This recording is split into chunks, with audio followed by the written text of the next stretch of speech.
अस्सलाम वालेकुम viewers, welcome back to my YouTube channel daily tips with Asma. आज की इस वीडियो में हम आपको बताएंगे इफ़हाम नाम का मतलब क्या है। इफ़हाम नाम का शुमार लड़कों के नामों में होता है। इफ़हाम एक इस्लामी नाम है। इफ़हाम नाम की इब्तदाई तारीख़ अरबी ज़ुबान से निकलती है। इफ़हाम नाम के अफराद के लिए खुशकिस्मत नंबर 1 माना जाता है। माहिरीन के मुताबिक इफ़हाम नाम के लड़के बहुत मेहरबान होते हैं। इफ़हाम नाम का मतलब है समझदार, ज़हीन।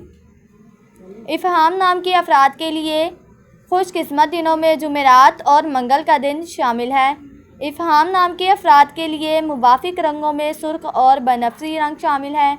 इफ़हाम नाम के अफराद के लिए मुवाफ़िक पत्थरों में रूबी पत्थर शामिल है। खुशकिस्मती वाली धातों में हिंसों के हिसाब से तांबा और लोहा शामिल है। फ्रेंड्स, अगर आप अपने नाम का मतलब जानना चाहते हैं तो कमेंट बॉक्स में अपना नाम लिखें।